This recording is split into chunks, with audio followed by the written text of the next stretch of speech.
ಸರಿಸುಮಾರು 60-70 ವರ್ಷದಿಂದ ನಮ್ಮ ಮಾವನವರು ಅಂಗಡಿ ನಡೆಸ್ಕೊಂಡು ಬರ್ತಾ ಇದ್ದಾರೆ. ಅವರ ತಂದೆಯ ಕಾಲದಿಂದಲೂ ನಡೆಸ್ಕೊಂಡು ಬರ್ತಾ ಇದ್ದಾರೆ.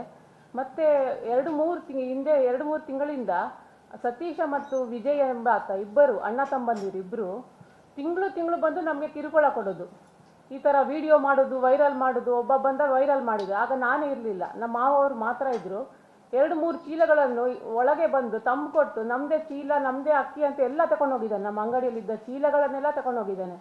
ಮತ್ತು ಇನ್ನು 2 ತಿಂಗಳ ಹಿಂದೆ ಇನ್ನೊಬ್ಬ ಸತೀಶ ಬಂದ. ಅವನು ಕೂಡ ಹಾಗೆ ರಂಪಾಟ ಎಲ್ಲ ಮಾಡಿ ಎಲ್ಲ ಹೋಗಿದ್ದಾನೆ. ಮತ್ತು ನಾನು ಇರಲಿಲ್ಲ ಆಗ ಆ ಸಮಯದಲ್ಲಿ. ಈ ತಿಂಗಳು ಏನಂದರೆ ನಾನಿದ್ದೆ ಆ ಅಂಗಡಿಯಲ್ಲಿ. ನಾನು ಇರುವಾಗ ಬಂದು ಅವನು ನನ್ನ ವಿಡಿಯೋವನ್ನೆಲ್ಲ ಮಾಡ್ತೇನೆ, ನಿಮಗೆ ಇದು ಮಾಡ್ತೇನೆ, ಅದು ಮಾಡ್ತೇನೆ ಅಂತ ತುಂಬ ಧಮಕಿ ಎಲ್ಲ ಹಾಕಿದ್ದಾನೆ. ಅದು ವಿಡಿಯೋ ಎಲ್ಲ ಮಾಡಿ ಅವನು ಈಗ ಇತ್ತೀಚಿನ ಜಾಲತಾಣಗಳ ಎಲ್ಲ ಕಡೆ ಹರಡಿದ್ದಾನೆ. ಇದು ಸ್ಟಾರ್ಟ್ ಆಗೋದು ಕಿನ್ನಿಗೋಳಿ ಒಂದು ಮೈಂಡ್ಸ್ ಚಾನಲಿಂದ. ಮೈಂಡ್ಸ್ ಚಾನಲಲ್ಲಿ ಸುರಿಗೆ ಅವನು ಹರಡಿದ್ದಾನೆ ಇದು ನ್ಯೂಸನ್ನು. ಮತ್ತು ಇದು ನನಗೆ ಮಾನಸಿಕ ಕಿರುಕುಳ ಕೊಟ್ಟಿದೆ. ಮತ್ತು ಜನಗಳಿಗೆಲ್ಲ ಈಗ ಇಡೀ ಕರ್ನಾಟಕಕ್ಕೆ ಅವನು ಇದು ಪ್ರಚಾರ ಮಾಡಿದ್ದಾನೆ. ನಾನು ಕೂಡ ಕಂಪ್ಲೇಂಟ್ ಮಾಡಿದ್ದೇನೆ, ಫುಡ್ ಇನ್ಸ್ಪೆಕ್ಟರ್ಗೆ ಕಂಪ್ಲೇಂಟ್ ಮಾಡಿದ್ದೇನೆ ಇದನ್ನು. ಮತ್ತು ತಹಶೀಲ್ದಾರ್ಗೂ ಕೂಡ ಕಂಪ್ಲೇಂಟ್ ಮಾಡಿದ್ದೇನೆ, ಫುಡ್ ಡೆಪ್ಯೂಟಿ ಡೈರೆಕ್ಟ್ರಿಗೆ ಕೂಡ ಕಂಪ್ಲೇಂಟ್ ಮಾಡಿದ್ದೇನೆ, ಈಗ ಕಮಿಷನರ್ಗೂ ಕೂಡ ಇದು ಮಾಡಿದ್ದೇನೆ. ಮತ್ತು ಮುನಿಯಪ್ಪ ಸರ್, ನಮ್ಮ KH ಮುನಿಯಪ್ಪ ಅವರಿಗೂ ಕಂಪ್ಲೇಂಟ್ ಮಾಡಿದ್ದೇನೆ ಈ ವಿಷಯದ ಬಗ್ಗೆ. ಈಗ ಅದು ವಿಡಿಯೋ ಕೂಡ ನಾನು ಪೊಲೀಸ್ ಕಂಪ್ಲೇಂಟ್ ಕೂಡ ಕೊಟ್ಟೆ ಇದ್ರ ಮೇಲೆ. ಅದು 10 ದಿನಗಳಾಯಿತು ಸರ್, ಈಗ 10 ದಿನಗಳ ಮೇಲೆ ಆಯಿತು. ಅದು ನನ್ನ ವಿಡಿಯೋವನ್ನು ಡಿಲೀಟ್ ಮಾಡಲಿಕ್ಕೆ ಆಗ್ತಾ ಇಲ್ಲ ಯಾರಿಗೂ. ಆ ವೈರಲ್ ಇನ್ನೂ ಕೂಡ ಹಾಗೇ ಉಂಟು ಆ ಪ್ರಕರಣ. ನಾನು ಹೇಳೋದು, ನನಗೆ ಈಗ ತುಂಬ ಮಾನಸಿಕ ಹಿಂಸೆ ಆಗ್ತಾ ಇದೆ ಆ ವೈರಲ್ ಇದು ಮಾಡಿದ್ರಿಂದ. ಅವನು ಇದು ಆ್ಯಕ್ಷನ್ ತಗೊಳ್ಬೇಕಂತ ನಾನು ನೀವು ಎಲ್ಲರ ಹತ್ರ ಕೇಳಿಕೊಳ್ತೇನೆ. ಮತ್ತು ನಮಗೆ ಇದರ ಆತನಿಗೆ 2 ವೆಹಿಕಲ್ ಇದೆ, ಕಾರ್ಗಳಿವೆ ಅವನಿಗೆ. ಮತ್ತು ಅವನಿಗೆ ಆ BPL ಕಾರ್ಡ್ ಅರ್ಹತೆ ಇದೆಯಾ ಅಂತ ಒಂದು ಸರಿ ಸರ್ಕಾರದ ಗಮನಕ್ಕೆ ಬರಬೇಕು ಸರ್. ವಿಜಯ್ ಅಂತೇಳಿ ಅಣ್ಣ ತಮ್ಮಂದಿ. ಮೊನ್ನೆ ಸತೀಶ ಎಂಬ ನನ್ನ ವಿಡಿಯೋವನ್ನು ತೆಗೆದು ಎಲ್ಲ ವೈರಲ್ ಮಾಡಿದ್ದಾನೆ. ನಾನು ಸತೀಶ ಮತ್ತು ವಿಜಯ ದೂರು ಕೊಟ್ಟದ್ದೀಗ ಎಂಥ ಪ್ರಕರಣ ಕೂಡ ಹಾಗೆ ಉಂಟು ಸರ್. ನಂದು ಈಗ ಮೈಂಡ್ಸಿಂದ ಮಾತ್ರ ಈಗ ಡಿಲೀಟ್ ಆಗಿದೆ, ನಂದು ವೈರಲ್ ಮಾಡಿರೋದು. ಬೇರೆ ಚಾನಲಲ್ಲೆಲ್ಲ ಹಾಗೆ ಉಂಟು, ವೈರಲ್ ಮಾಡ್ತಾನೇ ಇದ್ದಾನೆ ಇನ್ನೂ ಕೂಡ. ಪೊಲೀಸ್ ಸ್ಟೇಷನ್ನಲ್ಲಿ ನಾನು ಕಂಪ್ಲೇಂಟ್ ಕೊಟ್ಟಿದ್ದೇನೆ, ಅದು ಕಾಪಿ ಕೂಡ ನನ್ನ ಹತ್ರ ಉಂಟು. 10 ದಿನ ಆಯಿತು ಸರ್ ಅದು. ಆ್ಯಕ್ಚುಲಿ ವಿಷಯ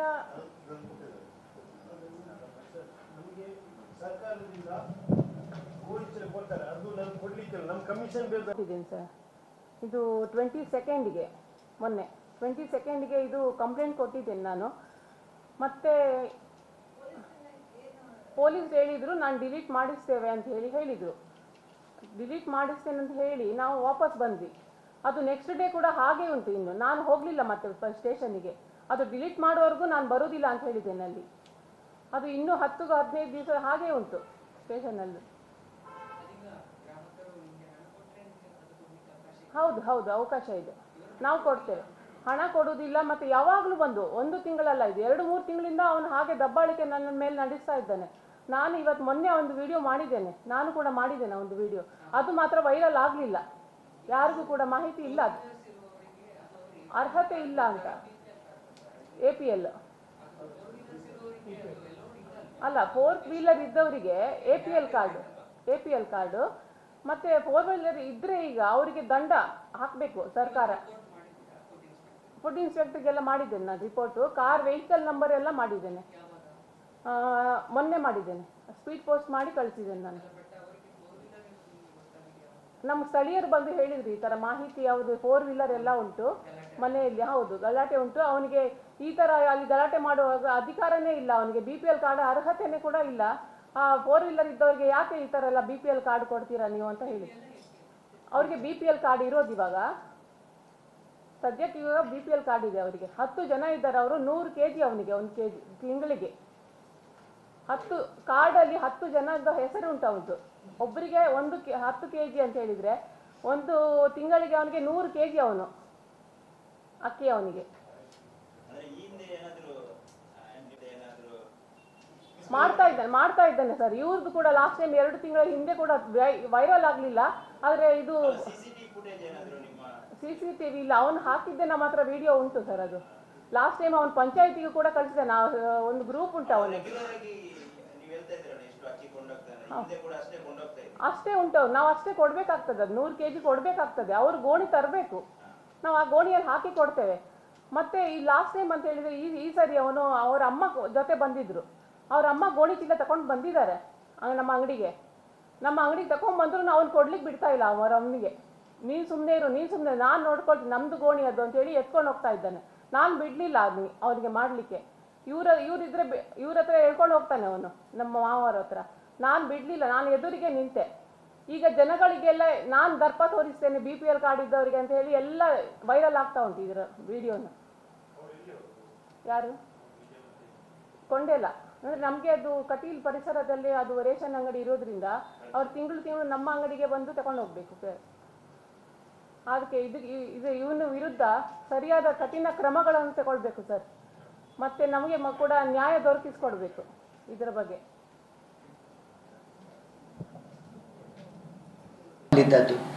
ಈಗ ನಾನು ಬಾಡಿಗೆ ಮನೆಯಲ್ಲಿದ್ದೇನೆ. ರೇಷನ್ ಕಾರ್ಡ್ ಒಂದೇ ಉಂಟು. ಅದು ಕೂಡ ನಾವು ಅರ್ಜಿ ಕೊಟ್ಟಿದ್ದೇವೆ. 1.5 ವರ್ಷಗಳ ಮುಂದೆಯೇ ನನ್ನ ಅಣ್ಣ ಅರ್ಜಿ ಕೊಟ್ಟಿದ್ದಾನೆ. ಬೇರೆ ರೇಷನ್ ಕಾರ್ಡ್ ಇಲ್ಲಿ ದಾಖಲೆ ಇದೆ, ಅದು ಆಗ್ತಾ ಇರಲ್ಲ. ಈಗಲೂ ಆಗ್ತಾ ಇಲ್ಲ. ರೇಷನ್ ಅಂಗಡಿ ಹೋಗುವಾಗ ಮೊದಲು ಆದ ಘಟನೆ 21 ತಾರೀಕಿಗೆ ಆದ ಘಟನೆ ನಾನು ವಿವರಿಸ್ತಾ ಇದ್ದೇನೆ. ಅಮ್ಮ ಮತ್ತು ನಾನು ರೇಷನ್ ತರಲಿಕ್ಕೆ ಹೋಗುವಾಗ ಅಲ್ಲಿ ನಾನು ಕೇಳಿದೆ 50 ಕಿಲೋದ್ದು ಚೀಲ ಕೊಡಿ ಅಂತ. ಒಂದು ಗೋಣಿ ಚೀಲ ಕೊಡಿ. ಅದಕ್ಕೆ ಅವರು ಇದು 50 ಚೀಲ ಕೊಟ್ಟರೆ 50 ರೂಪಾಯಿ ಕೊಡಬೇಕು. ಅದಕ್ಕೆ ನಾನು ಕೇಳಿದೆ ಸರ್ಕಾರದ ಏನಾದರೂ ನಿಯಮ ಉಂಟು 50 ರೂಪಾಯಿ ತೆಗೊಳ್ಳುವುದಂತ. ಆಗ ದೀಪಾ ನಾಯಕ್ ಎಂಬವರು ನಿನ್ನೆಲ್ಲ ಮೊನ್ನೆ ನಿಮ್ಮ ಮುಂದೆ ಬಂದಿದ್ದಾರೆ. ಅವರು ಹೇಳಿದ್ದು ಎಲ್ಲ ದಾಖಲೆ ಇಲ್ಲದೆ ಸುಳ್ಳನ್ನು ಹೇಳಿ ಹೋಗಿದ್ದಾರೆ ಇಲ್ಲಿಂದ. ದೀಪಾ ನಾಯಕ್ ಅವರು ಬಂದ ಮೇಲೆ ಈ ರೇಷನ್ ಅಂಗಡಿ ಸಮಸ್ಯೆ ಶುರುವಾಗಿದೆ. ಅವರು ಬಂದ ನಂತರ ನಾವು 50 ರೂಪಾಯಿ ನಿಮ್ಮದು ಸರ್ಕಾರದ ನಿಯಮ ಉಂಟು ಅಂತ ಕೇಳಿದೆ. ಅದಕ್ಕೆ ಅವರು ಬಂದು ನೀನು ಭಾರಿ ಮಾತಾಡ್ತೀಯ, ನಿಯಮಗಳ ಬಗ್ಗೆ ನಮಗೆ ಕಲಿಸಿಕೊಡ್ಬೇಡ, ನಿನಗೆ ಆಗ್ತದೆ ಅದು 50 ರೂಪಾಯಿ ಕೊಟ್ಟು ಕೊಂಡೋಗು, ಇಲ್ಲದಿದ್ದರೆ ನೀನು ಚೀಲ ತಂದುಕೊಂಡು. ನಾವು ಆಲ್ರೆಡಿ ಚೀಲ ತಂದಿದ್ದೇವೆ. ಇವರ ಬಾಯಿನ ತುಂಬ ಜನರದ್ದು ಕಂಪ್ಲೇಂಟ್ ಇತ್ತು ಆ ರೇಷನ್ ಅಂಗಡಿ ಇತ್ತು.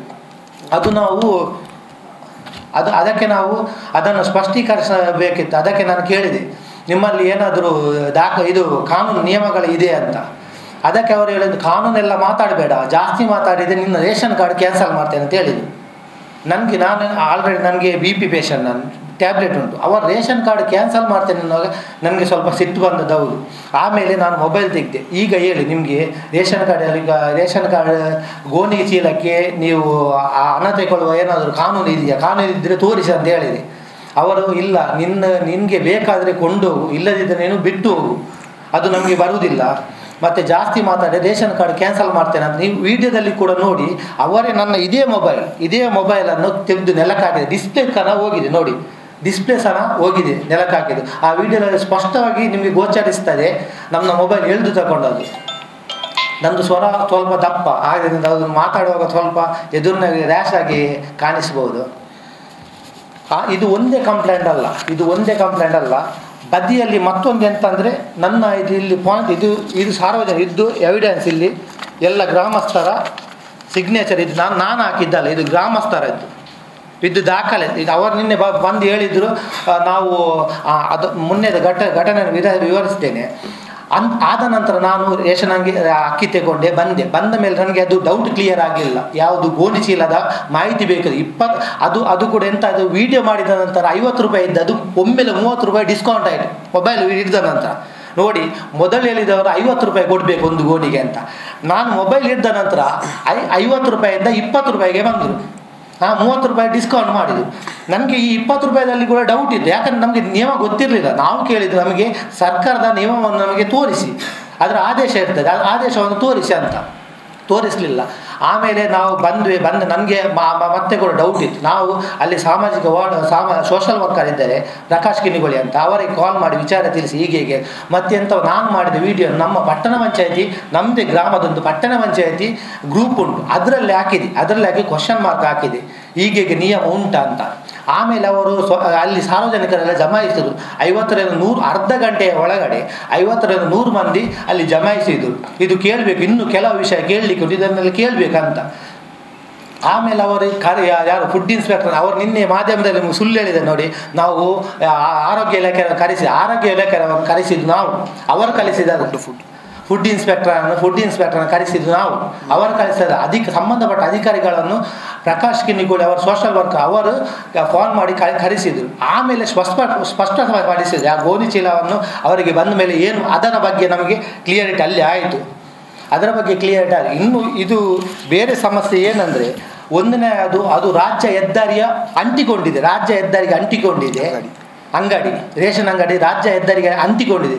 ಅದು ಯಾವ ಲೆಕ್ಕದಲ್ಲಿ ಸರ್ಕಾರ ಅವರಿಗೆ ಇದು ಲೈಸೆನ್ಸ್ ಕೊಟ್ಟಿದೆ ಅಂತ ನಮಗೆ ಗೊತ್ತಿಲ್ಲ. ಅದರ ಬಗ್ಗೆ ನಮಗೆ ಮಾಹಿತಿ ಬೇಕು, ಅದು ಕೊಡಲಿಕ್ಕೆ ಉಂಟಾ, ಮತ್ತು ದಿನಸಿ ಅಂಗಡಿಯಲ್ಲಿ ಅದು ಆ ರೇಷನ್ ಅಂಗಡಿ ಕೊಡಲಿಕ್ಕೆ ಉಂಟಾ ನಮಗೆ ಗೊತ್ತಿಲ್ಲ. ಇದರ ಬಗ್ಗೆ ನಮಗೆ ಮಾಹಿತಿ ಬೇಕಾಗಿದೆ, ಅದು ನಮಗೆ ಮಾಹಿತಿ ಗೊತ್ತಿಲ್ಲ.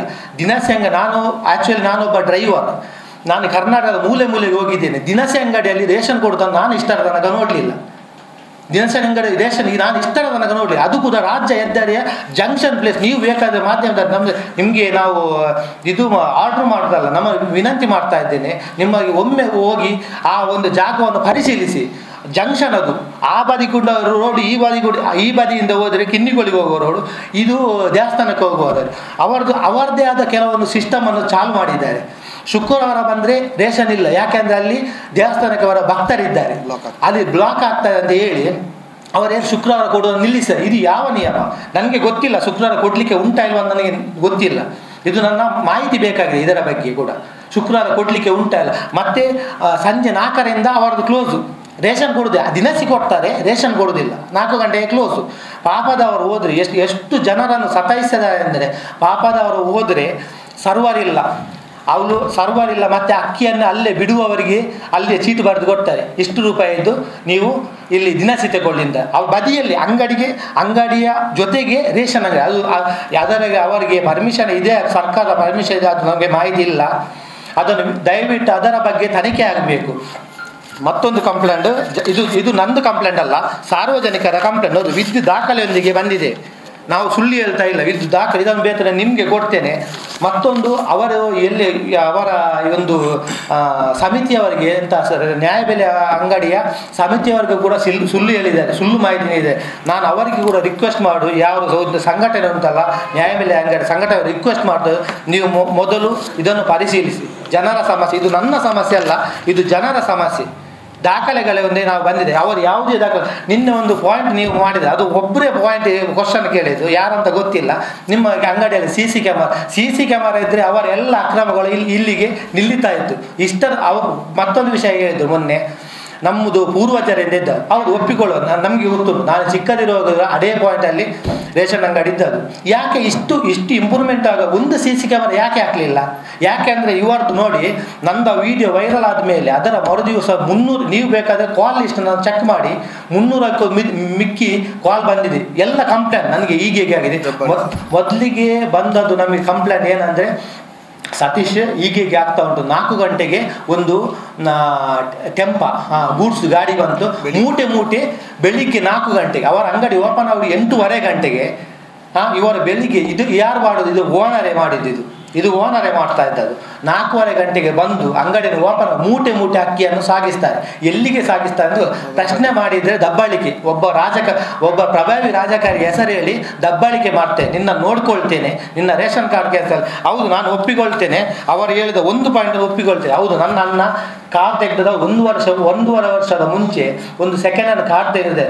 ಅವನೀಗ ಅದನ್ನು ಮಾಡಲಿಕ್ಕೆ ತುಂಬ ಟ್ರೈ ಮಾಡ್ತಾ ಇದ್ದಾರೆ, ಯಾಕಂದರೆ ಲೋನ್ ಕಟ್ಟಲಿಕ್ಕೆ ಅವರಿಗೆ ಕಷ್ಟ ಆಗ್ತಾ ಇದೆ.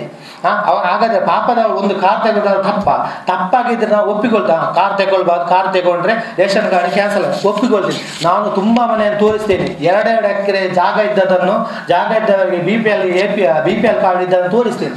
ಎಲ್ಲರಿಗೂ ಕ್ಯಾನ್ಸಲ್ ಆಗುದಾದರೆ ನಾನು ತೋರಿಸ್ತೇನೆ, ನಮ್ಮ ಊರಿನಲ್ಲಿ ಇದ್ದಾರೆ. ಇದು ದಾಖಲೆಗಳು ಉಂಟು ನೋಡಿ, ಇದು ದಾಖಲೆ. ನನ್ನ ಅಣ್ಣ ರೇಷನ್ ಕಾರ್ಡ್ ಚೇಂಜ್ ಮಾಡಿ 1 ವರ್ಷದಿಂದ ಅಲಿತಾ ಇದ್ದಾನೆ. ಇದು ದಾಖಲೆಯೊಂದಿಗೆ ಬಂದೆ. ಅವರ ಕಾಲ ನಿನ್ನೆ ಬೊಗಳೆ ಬಿಟ್ಟದ್ದು ಯಾರು ದೀಪಾನಾಯಕ ನಿನ್ನೆ ಬಂದು ಎಲ್ಲ ಸುಳ್ಳು ಮಾಹಿತಿ ಕೊಟ್ಟಿದೆ. ನಾವು ಇದು ದಾಖಲೆಗಳು ಇದು ನನ್ನ ಸಮಸ್ಯೆ ಅಲ್ಲ, ಜನರ ಸಮಸ್ಯೆ. ಇದು ಜನರ ಸಮಸ್ಯೆಗೆ ನಾವು ಉತ್ತರ ನೀಡಬೇಕು. ಮತ್ತೊಂದು ವಿಷಯ ಉಂಟು, ಇದು ಯಾಕೆಂದರೆ ಇದು ನೋಡಬೇಕಾದ್ರೆ, ಯಾಕೆಂದರೆ ಜನರು ನನಗೆ ಫೋನ್ ಮಾಡಿ ಹೇಳಿದ್ರು ಹೀಗೆ ಸಮಸ್ಯೆ ಉಂಟು ಸತೀಶ್, ಹೀಗೆ ಉಂಟು, ಅದು ನೀರಿಂದ ವಾಯ್ಸ್ ರೇಸ್ ಮಾಡಲಿ ಹೆದರ್ತಾರೆ. ಯಾಕಂದರೆ ಪ್ರಭಾವಿ ರಾಜಕಾರಿ, ನಾನು ಅವರ ಹೆಸರು ಹೇಳುವುದಿಲ್ಲ, ಅವರ ಹೆಸರು ಹೇಳಿಕೊಂಡು ಇವರು ದಬ್ಬಾಳಿಕೆ ಮಾಡೋದು. ನಿನ್ನ ರೇಷನ್ ಕಾರ್ಡ್ ಕ್ಯಾನ್ಸಲ್ ಮಾಡ್ತೇನೆ, ನಮಗೆ ಗೊತ್ತು, ನಾವು ಇರುವುದು ಜಾಯಿಂಟ್ ಫ್ಯಾಮಿಲಿ ಆದರೂ ಈಗ ಬೇರೆ ಬೇರೆ ಇದ್ದೇವೆ. ನಾನು ಬಾಡಿಗೆ ಮನೆಯಲ್ಲಿ, ನಾನು ಒಬ್ಬ ಡ್ರೈವರ್, ಇವತ್ತು ಹೋದರೆ 4 ದಿವಸ ಆಗ್ತದೆ ಬರುವಾಗ.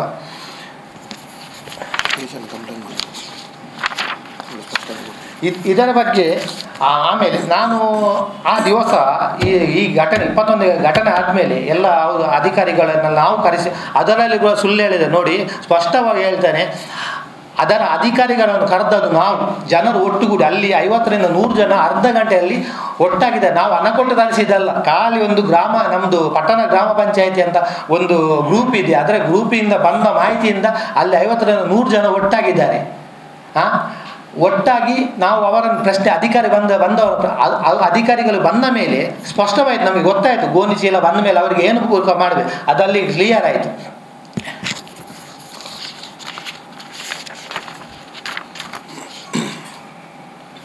ಮತ್ತೆ ಆ ಒಂದು ಜಂಕ್ಷನಲ್ಲಿ ನೋಡಿ, ಹೋದ ವರ್ಷ ಆದ ಘಟನೆಯನ್ನು ನಾನು ಹೇಳ್ತೇನೆ.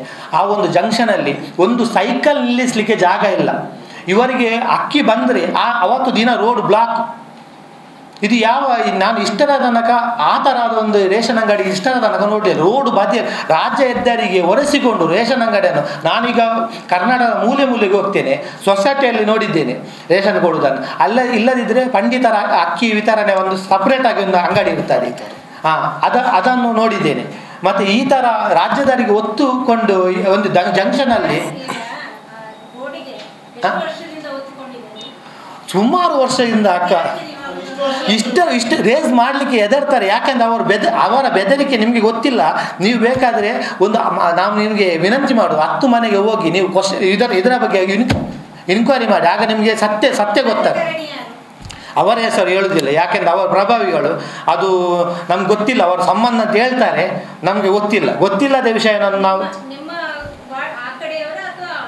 ಅಲ್ಲಲ್ಲ ಸಿಟಿಯವರು ಅವರ ಹೆಸರನ್ನು ನಾನು ಹೇಳಲಿಕ್ಕೆ, ಯಾಕಂದರೆ ನಮಗೆ ಗೊತ್ತಿಲ್ಲ, ನಮಗೆ ಎಷ್ಟು ಗೊತ್ತು, ಎಷ್ಟು ಸತ್ಯ ಉಂಟು ಅದನ್ನು ಹೇಳಿ. ನಾವು ಅವಳಾಗಿ ಆಶಾ ಉಡುಪನಾಗೆ ಬುಡು ಬಿಡುವುದಲ್ಲ ಇಲ್ಲಿ. ಅವರು ಬಂದು ಮೊನ್ನೆ ಸುಳ್ಳು ಮಾಹಿತಿ ಕೊಟ್ಟ, ಯಾವುದಕ್ಕೂ ಕೂಡ ದಾಖಲೆ, ನಮ್ಮದು ಎಲ್ಲದಕ್ಕೆ ದಾಖಲೆ ಇಟ್ಕೊಂಡು ಬಂದೆ. ಇದನ್ನು ಸಂಬಂಧಪಟ್ಟ ಅಧಿಕಾರಿಗಳಿಗೆ ನಾವು ತಲುಪಿಸುವ ಕೆಲಸ ಮಾಡ್ತೇವೆ, 100% ಮಾಡ್ತೇವೆ.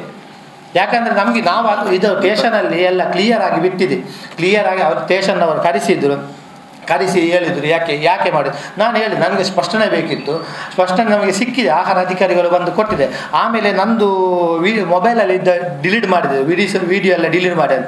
ಆಮೇಲೆ ನಮ್ಮ ಒಂದು ಲೋಕಲ್ ಚಾನಲ್ನವರೊಂದು ಒಬ್ಬರು ಇದ್ದರು, ಅವರ ಹತ್ರ ನಾನು ರಿಕ್ವೆಸ್ಟ್ ಮಾಡಿದೆ, ಹೀಗೆ ಆಗಿದೆ, ಅದು ಡಿಲೀಟ್ ಮಾಡಿಬಿಡಿ, ಅದು ಸ್ಪಷ್ಟೀಕರಣ ಸಿಕ್ಕಿದೆ ಅಂತ. ಡಿಲೀಟ್ ಮಾಡಿದ ಮೇಲೂ ಇವರು ಅಪರಾಧ ಮಾಡಿ ನಿನ್ನೆ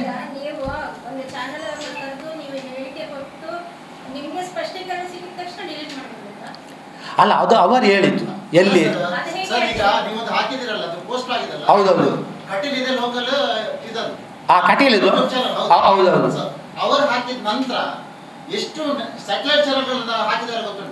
ಇಲ್ಲ, ಅದು ಅಷ್ಟು ವೈರಲ್ ಆದದ್ದು ಅಲ್ಲಲ್ಲ, ವೈರಲ್ ಆದದ್ದು ನಮಗೆ ಗೊತ್ತಿಲ್ಲ. ವೈರಲ್ ಆದ ನೋಡಿ, ನಾವು ನಮ್ಮ ಗ್ರಾಮದ ಗ್ರಾಮ ಪಂಚಾಯತಿ ಇದರಲ್ಲಿ ಹಾಕಿದ್ದು, ಪಟ್ಟಣ ಪಂಚಾಯತಿ ಗ್ರೂಪಲ್ಲಿ ಹಾಕಿದ್ದು. ಅದು ಆಮೇಲೆ ಎಷ್ಟು ವೈರಲ್ ಯಾರು ಮಾಡಿದಂತ ನಮಗೆ ನಾವು ಕೇಳಿದ್ದಾದ್ರೆ ಎಲ್ಲಿ ಹಾಕಬಾರ್ದಂತ ಕಾನೂನಿದೆ. ನಾವು ಕೇಳಿದಂತ ನಮಗೆ ಸ್ಪಷ್ಟೀಕರಣ ಬೇಕು.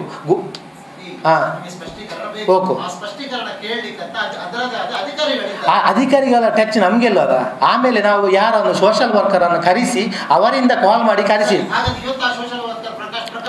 ಹೌದೌದು, ಅವರು ನಾಳೆ ಗ್ರಾಮೋತ್ಸವ, ಕೊಡೆತೂರು ಗ್ರಾಮೋತ್ಸವ ಅಂತ ಅದರ ಹಿಂದೆ ಇದ್ದಾರೆ ಅವರು. ಅದರಿಂದ ಬರಲಿಕ್ಕೆ ತುಂಬ ಜನ ಬರಲಿಕ್ಕೆ, ಅದು ನಮಗೆ ನೋಡಿ, ನಾವು ಡ್ರೈವರ್, ನಮಗೆ ಎಲ್ಲರನ್ನು ಬಸ್ ಮಾಡಿ ಕಳಿಸುವಷ್ಟು ನಾವು ವಿನಂತಿ ಮಾಡೋದು, ನೀವು ಬಂದರೆ ಇಡೀ ಊರಿನವರನ್ನು ಒಟ್ಟು ಮಾಡ್ಬೋದು, ಇಡೀ ಊರಿನವರನ್ನು ಒಟ್ಟು ಮಾಡ್ತೀನಿ. ನೀವು ಒಂದು ದಿವಸ ಇಷ್ಟು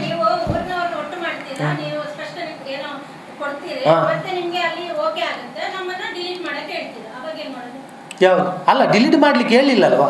ನಾನು ಒಬ್ಬರ ಹತ್ರ ಮಾತ್ರ ರಿಕ್ವೆಸ್ಟ್ ಮಾಡಿದ್ದು, ಯಾಕೆಂದರೆ ಅವರು ನಮಗೆ ಪರಿಚಯದವರು. ಆದರೆ ನಾನು ನನಗೋಸ್ಕರ ಅದನ್ನು ಡಿಲೀಟ್ ಇಲ್ಲಿ ಸ್ಪಷ್ಟ ಗೋಣಿ ಇದು ವೈರಲ್ ಹೇಗೆ ಆಗಿದೆ ಅಂದರೆ ಖಾಲಿ ಗೋಣಿ ಚೀಲದ ವಿಷಯದಲ್ಲಿ ವೈರಲ್ ಆಗಿದೆ. ವಿಷಯ ಇದರಲ್ಲಿ ಪೂರ ಮಾಹಿತಿ ಎಂಥ ಸಮಸ್ಯೆ ಉಂಟು, ಈ ಪ್ರಾಯದವರು ಹೋದರೆ ಹೇಗೆ ಬೆದರಿಸ್ತಾರೆ. ಮತ್ತು ರೇಷನ್ ಅಂಗಡಿಯಲ್ಲಿ ದಿನಸಿ ಅವರು ಅಕ್ಕಿ ಖರೀದಿಸಿ, ಇಲ್ಲಿಂದ ಬಡವರ ಅಕ್ಕಿ ಖರೀದಿಸಿ ಈ ಬದಿಯಿಂದ ರೇಷನ್ಗೂ ಇದು ದಿನಸಿಯನ್ನು ಕೊಡ್ತಾರೆ. ಅದು ಕಾನೂನು ಪ್ರಕಾರ ಉಂಟಾ ಇಲ್ವಾ ನಮಗೆ ಗೊತ್ತಿಲ್ಲ. ನಾನು ಹೋಗ್ತಾ ಇದ್ದೇವಲ್ಲ, ಅಲ್ಲ ನಾವು ಆಹಾರಕ್ಕೆ ಕೊಟ್ಟಿದ್ದೇವೆ. ಸ್ಟೇಷನ್ ನಮಗೆ ಕಂಪ್ಲೇಂಟ್ ಮಾಡಿದ್ದಾರೆ ಅವರು, ನಮಗೆ ಕಂಪ್ಲೇಂಟ್ ಮಾಡಿ ನಮ್ಮನ್ನು ಕರೆಸಿ. ನಾನು ನಿಜ ಆ ಸ್ಪಾಟಲ್ಲಿ ಇರಲೇ ಇಲ್ಲ.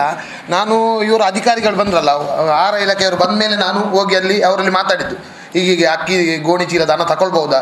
ಆಮೇಲೆ ಅವ್ರು ಬಂದು ನಮಗೆ ಸ್ಪಷ್ಟನೆ ಕೊಟ್ಟರು, ಹೀಗೆ ಅದು ಅವ್ರಿಗೆ ಏನು ಬೇಕಾದರೂ ಮಾಡ್ಬೋದು, ನಿಮಗೇನು ಅದು ಆಗ ಇದಿಲ್ಲ. ಆದಮೇಲೆ ನಾವು ಬಿಟ್ಬಿಟ್ವಿ. ಅದರ ಮರುದಿವಸ ಹೋಗಿ ಅವ್ರು ಕಂಪ್ಲೇಂಟ್ ಮಾಡಿದ್ದಾರೆ. ಸ್ಟೇಷನಿಂದ ಪೊಲೀಸರು ಕರೆಸಿದ್ರು. ನಾನು ಅದರಲ್ಲಿ ಇರಲೇ ಇಲ್ಲ, ವಿಡಿಯೋ ಮಾಡಿದ್ದು. ನನ್ನನ್ನು ಸುಮ್ಮನೆ ಎಳೆದಾಕಿದ್ದಾರೆ. ಆಮೇಲೆ ನಾನು ಸ್ಟೇಷನ್ಗೆ ಹೋಗಿ ಪೊಲೀಸ್ನವರೆಲ್ಲ ಮಾತಾಡಿ ಅವರು ನಮ್ಮಲ್ಲಿ ಮುಚ್ಚಳಿಕೆ ಬರೆಸಿದ್ದಾರೆ. ನೀವು ಇನ್ಮೇಲೆ ಅದು ವೀಡಿಯೋನೆಲ್ಲ ಡಿಲೀಟ್ ಮಾಡಿದ್ದೇನೆ, ಇನ್ಮೇಲೆ ನಾನು ಇದು ಮಾಡೋದಿಲ್ಲ ಅಂತ ಬರೆಸಿದ್ದಾರೆ. ಬರೆಸಿದ ಆದಮೇಲೂ ಕೂಡ ಮತ್ತೆ ಅವರು ಪ್ರೆಸ್ ಮೀಟ್ ಮಾಡಿ ನಿನ್ನೆ ಏನೇನೋ ಸುಳ್ಳು ಎಲ್ಲ ಹೇಳಿದ್ದಾರೆ. ನಾನು ಡ್ರೈವರೇ. ಹಾಂ, ಅವರಿಗೆ ತಿಂಗಳಿಗೆ 100 kg ಅಕ್ಕಿ ಕೊಡ್ತಾ ಇದ್ದೇವೆ ನಾವು. ಹೌದು, ಒಂದು ಕಾರ್ಡ್ ಅದರ 10 ಜನರ ಹೆಸರಿದೆ. ಇದೆ ಒಂದು ಕಾರ್ಡ್ 10 ಜನರ ಹೆಸರಿದೆ. 100 kg ತಿಂಗಳಿಗೆ ಅಕ್ಕಿ ಇವರಿಗೆ ಹೋಗ್ತದೆ ಅಂತ. ಹೌದು, ಸತ್ಯ. ಹೌದು, ಯಾಕೆಂದ್ರೆ ನಮ್ಮದು ಜಾಯಿಂಟ್ ಫ್ಯಾಮಿಲಿ. ಈಗ ನಾನು ಬಾಡಿಗೆ ಮನೆಯಲ್ಲಿದ್ದೇನೆ, ಬೇರೆ ಇದ್ದೇನೆ. ಆದರೆ ರೇಷನ್ ಕಾರ್ಡುವಲ್ಲಿ ಒಂದೇ ಉಂಟು. ಅದನ್ನು ನಾವು ಬೇರೆ 1.5 ವರ್ಷದಿಂದ, ಇದು ನನ್ನ ಅಣ್ಣನದ್ದು 1 ವರ್ಷ ಕ್ಯಾನ್ಸಲ್ ಮಾಡಲಿಕ್ಕೆ ಇದು ನಮ್ಮ ದಾಖಲೆ ಉಂಟು, ಓದದ ದಾಖಲೆ. ನಾವು ನೋಡಿ, ನಾವು ಅವರಾಗಿ ದಾಖಲೆ ಎಲ್ಲ ಬಂದು ಎಲ್ಲದಕ್ಕೆ ದಾಖಲೆ ಉಂಟು, ದಾಖಲೆ ಇಟ್ಟುಕೊಂಡು ಬಂದಿದೆ. ಇದನ್ನು ದಾಖಲೆಯನ್ನು ಇದು ಆಲ್ರೆಡಿ ನಾವು ಮಾಡಿದ್ದು ಆಹಾರ ಇಲಾಖೆಯವರಿಗೆ ಕಂಪ್ಲೇಂಟ್ ಕೊಡ್ಲಿಕ್ಕೆ ಅಂತ ಮಾಡಿದ್ದು. ಊರಿನವ್ರದ್ದೆಲ್ಲ ಸೈನ್ ಹಾಕ್ತೀವಿ. ಇದು ನನ್ನ ಒಬ್ಬನ ಸಮಸ್ಯೆ ಅಲ್ಲ, ಇಡೀ ಊರಿನವರ ಸಮಸ್ಯೆ. ಇದು ನಂದು ಒಬ್ಬನಲ್ಲ. ನೀವು ಬೇಕಾದರೆ ಕಾಲ್ ಲಿಸ್ಟ್ ನಂದು ಚೆಕ್ ಮಾಡಿ. ಆ ವಿಡಿಯೋ ವೈರಲ್ ಆದ ಮರುದಿವಸವೇ 300-400 ಕಾಲ್ ಬಂದಿದೆ. ಒಂದನೆಯದು ಅದು 4 ಗಂಟೆಗೆ ಅಕ್ಕಿ ಹೋಗುದು, ಮೂಟೆ ಅಕ್ಕಿ ಹೋಗ್ತದೆ ಅಂತ. ಅದನ್ನು ಕೂಡ ನಾವು ಇನ್ಮೇಲೆ ಅದನ್ನು ಪ್ರೂವ್ ಮಾಡಿ ನಾವು ನೋಡಿ. ಇವರು ಇಷ್ಟು ವರ್ಷದಿಂದ 25 ನನಗೆ ನಾನು ಹುಟ್ಟಿದಾಗಲಿಂದ ಆ ರೇಷನ್ ಕಾರ್ಡಲ್ಲಿ ಕೊಡ್ತಾ ಇದ್ದಾರೆ. ನೀವು ಒಂದು CC ಕ್ಯಾಮರಾ ಹಾಕಿದ್ರೆ ಇವರ ಬಣ್ಣ ಬಯಲಾಗ್ತಿತ್ತು. ಯಾಕಂದರೆ CC ಕ್ಯಾಮರಾ ಎಲ್ಲ ರೆಕಾರ್ಡ್ ಆಗ್ತದೆ. ಮತ್ತು ಮೊನ್ನೆ ವಿಡಿಯೋವನ್ನು ಕೂಡ ನೀವು ನೋಡಿ, ನಾನು ದಬ್ಬಾಳಿಕೆ ಮಾಡಲಿಲ್ಲ. ನಮ್ಮದು ವಾಯ್ಸ್ ಸ್ವಲ್ಪ ದಪ್ಪ ಇರ್ಬೋದು, ನಾನು ಮಾಹಿತಿ ಕೇಳಿದ್ದು. ಅವರು ನನ್ನ ಮೊಬೈಲ್ ಎಳೆದು ನೋಡಿ, ಡಿಸ್ಪ್ಲೇ ಹೋಗಿದೆ, ಇಲ್ಲಿ ನೋಡಿ ಇದು ಸಾಕ್ಷಿ. ಇದನ್ನು ನೆಲಕ್ಕೆ ಹಾಕಿದ್ದಾರೆ. ಹಾಗಾದರೆ ಪಾಪದವರು ಪ್ರಶ್ನೆ ಮಾಡೋದು ತಪ್ಪ? ಪ್ರಶ್ನೆ ಮಾಡಬಾರ್ದಾ? ನಾನು ಕೊನೆಯಾದಾಗ ಒಂದು ಮಾತು ಹೇಳ್ತೇನೆ.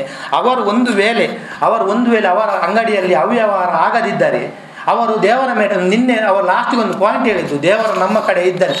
ಅದೇ ದೇವರ ಮೇಲೆ ಆಣೆ ಮಾಡಿ ಹೇಳಲಿ ಅವರು ನಾನು ನಮ್ಮ ಅಂಗಡಿಯಲ್ಲಿ ಅವ್ಯವಹಾರ ಆಗಲಿಲ್ಲ ಅಂತ, ಆಗುತ್ತಿಲ್ಲ ಅಂತ ಅವರು ಆಣೆ ಮಾಡಿ ಹೇಳಲಿ, ಒಪ್ಪಿಕೊಳ್ತೇನೆ. ಅವರು ಆ ದೇವರ ಮೇಲೆ ಯಾರು ಇದು ಮಂಜುನಾಥ್ ನಾಯಕರವರೇ ಮಾಡಿ. ಯಾಕಂದ್ರೆ ಓನರ್ ಇವರು ಆಶಾ ದೀಪ ನಾಯಕ್ ಅವರ ಸೊಸೆ ಮೊನ್ನೆ ಬಂದದ್ದು.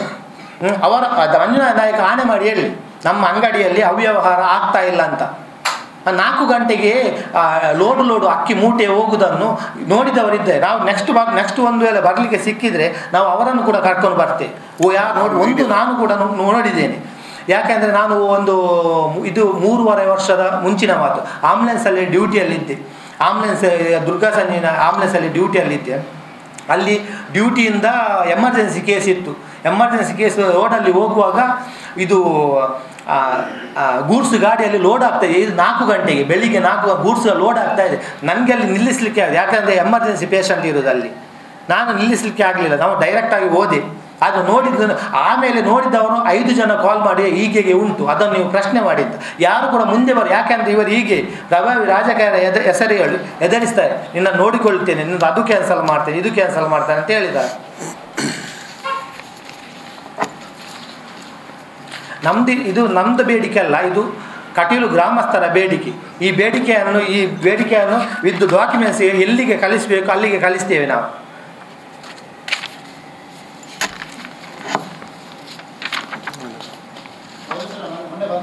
ಮತ್ತೊಂದು ಮಾತು ಹೇಳಿ, ಹೇಳಿ. ನೀವು ಮನೆ ಅಕ್ಕಿ ಕೊಂಡೋಗಿ ಹೋದ್ರಲ್ಲ, ಹಾ.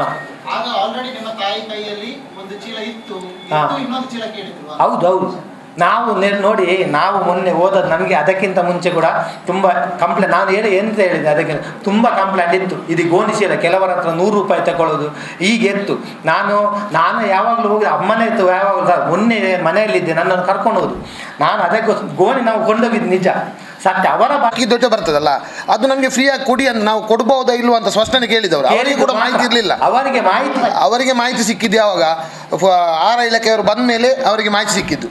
ಅವರು ಬಂದು ಹೇಳಿದಿಲ್ಲ, ಗೋಣಿ ಚೀಲ ನಿಮಗೆ ಅಂಗಡಿಯವ್ರಿಗೆ ಏನು ಬೇಕಾದ್ರೆ ಮಾಡ್ಬೋದು. ನಾನು ಯಾಕೆ ಆ ಪ್ರಶ್ನೆ ಕೇಳಿದೆ, ಮೊನ್ನೆ ಅವರು ಪ್ರೆಸ್ ಮೀಟ್ ಮಾಡಬೇಕಾದ್ರೆ ದಕ್ಷಿಣ ಕನ್ನಡ ಜಿಲ್ಲಾ ಸಹಕಾರಿ ಪಡಿತರ ವಿತರಕರ ಸಂಘದ ಜೊತೆ ಬಂದಿದೆ, ಇಲ್ಲಿ ಅವರ ಪ್ರೆಸ್ ನೋಟ್ ಉಂಟು. ಹೌದು ಅವರ ಹತ್ರ ಕೂಡ ನೋಡಿ, ಅವರ ಹತ್ರ ಕೂಡ ಸುಳ್ಳು ಹೇಳಿದ್ದಾರೆ. ಇದನ್ನು ನೋಡಿ ನಾನು ಅದಕ್ಕೆ ಹೇಳುದು, ಅವರ ಅಧ್ಯಕ್ಷರಿಗೆ ನಾನು ಮನವಿ ಮಾಡ್ತೇನೆ. ಅವರ ಹತ್ರ ಕೂಡ ಅವರ ಅಧ್ಯಕ್ಷ ಏನೇ ಅವರ ವಿರುದ್ಧ FIR ಆಗಿದೆ ಅಂತ ಹೇಳಿದ್ದಾರಲ್ಲ, ಹೇಳಿಕೆ ಕೊಟ್ಟಿದೆ, FIR ಆಗಲಿಲ್ಲ. ಅಲ್ಲಿ ನೋಡಿ ಅವರ ಹತ್ರ ಕೂಡ ಸುಳ್ಳು ಹೇಳಿಸಿದ್ದಾರೆ. ಈ ಹೆಂಗಸು ದೀಪಾ ನಾಯಕ್ ಅಂತ ಹೆಂಗಸು ಅವರ ಬಾಯಲ್ಲಿ ಸುಳ್ಳು ಹೇಳಿಸಿದ್ದಾರೆ, FIR ಆಗಲಿಲ್ಲ. ಅದೊಂದು ಸ್ಟೇಟ್ಮೆಂಟ್ ಕೊಟ್ಟು ಅಲ್ಲಿಗೆ ಕ್ಲಿಯರ್ ಆಗಿದೆ.